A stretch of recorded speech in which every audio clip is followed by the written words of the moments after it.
Hey guys, welcome back to the channel. The video that I have for you guys is not going to be one of those fun videos that I usually do. I'm going to be talking about the health crisis that's being affected by a lot of people in this country, and as a police officer, I think it's my duty and obligation to inform you guys, especially my subscribers, to let you guys know what's going on in the real world, because that's what I'm exposed to every single day at work.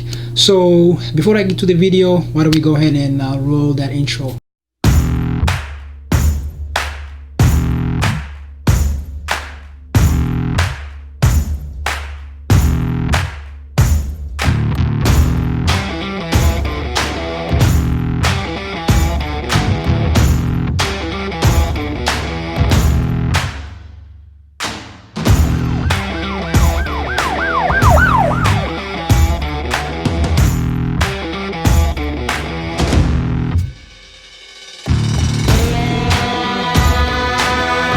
Alright guys, welcome back to the channel. For those of you guys who don't know me, my name is Muhammad. I'm a police officer. Some of the stuff that I talk about in this channel are law enforcement related subjects, travel vlogging. I do a lot of traveling. The other thing that I talk about is health related subjects. I like to stay healthy. I like to stay fit the best I could. So if you're interested in those kind of stuff, consider subscribing to the channel and then enjoy this journey with me.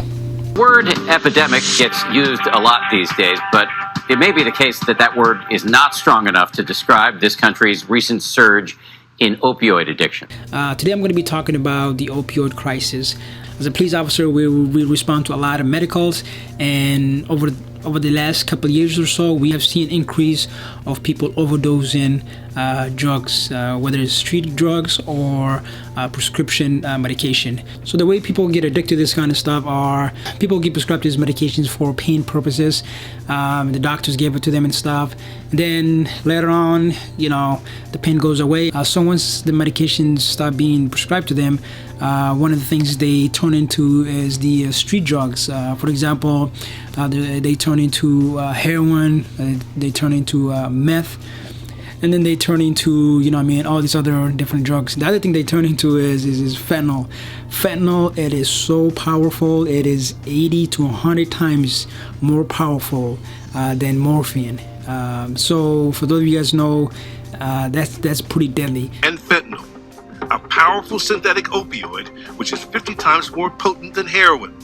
Just a small amount can kill you. So as you can tell, this is a pretty powerful. Crazy thing is, nobody is safe. This drug, especially the fentanyl stuff, does not discriminate, doesn't care about your status in society.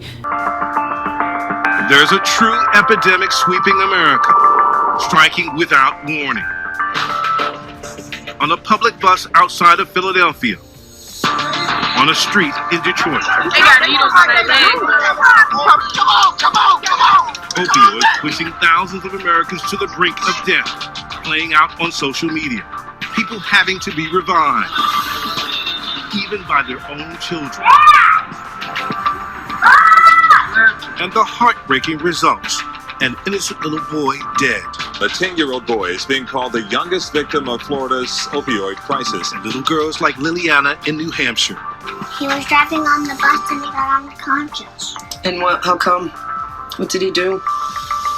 He was smoking heroin. Now without a father. Big mistake. At least 91 Americans die every day from an opioid overdose. Drug overdoses now kill more people than guns or car accidents. The crazy thing is, it's a pretty silent drug that killed a lot of people. So I've looked at some numbers, and it looks like, so as you can tell in this number, you have 130 plus people die every day from opioid related drug overdose.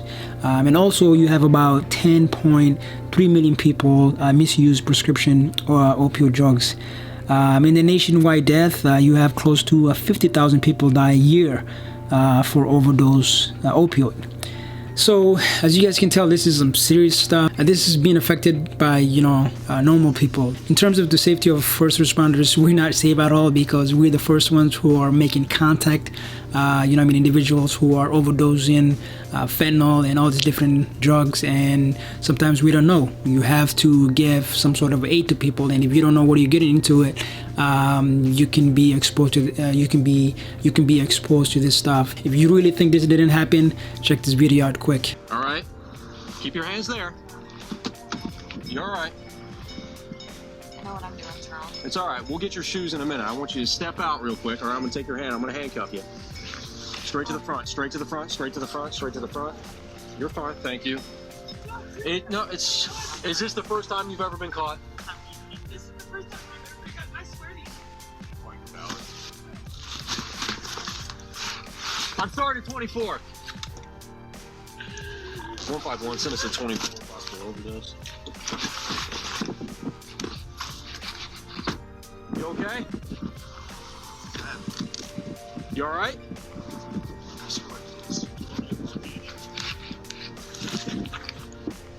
151, this is for an officer, roll a 24.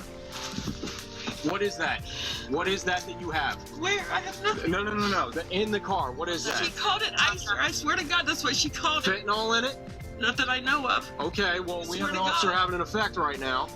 There's no fentanyl not in Please it? don't tell me nothing. He called... Please. Stop. It's called Icer? That's what she called it. I swear that's what she called it. Icer. What is it? What's then that's the generic name. What is it? Meth? It's supposed to be meth. She said meth and ice. Meth and ice. 152, do we have a medic on the way? No. Out this way if you can, buddy. You want to get out and just sit on the floor? Get him.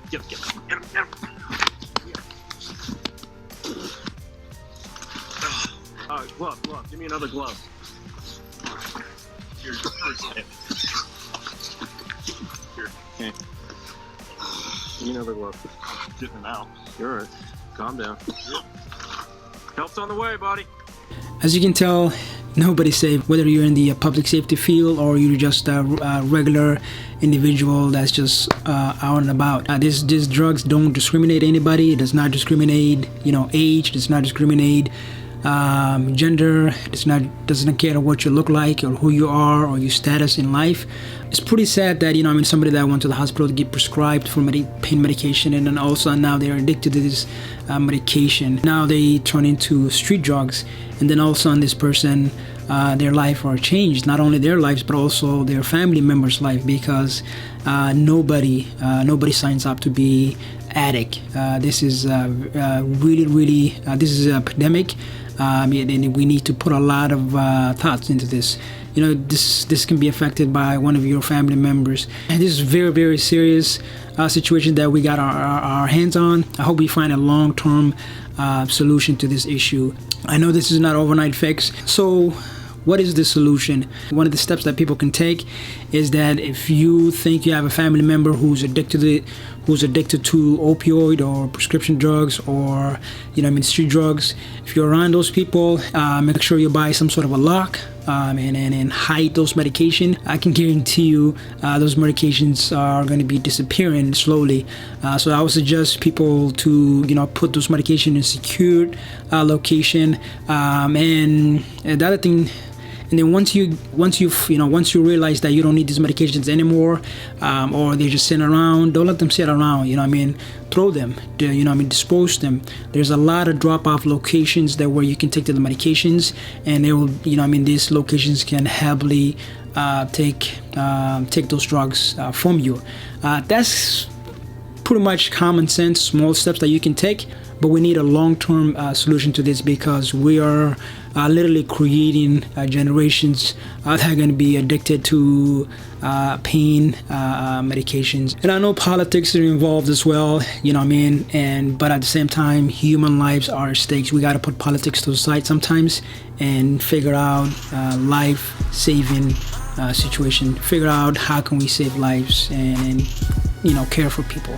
Alright folks, that will be the end of the video for me today. Appreciate it for tuning in. I'll see you guys next Monday. Peace.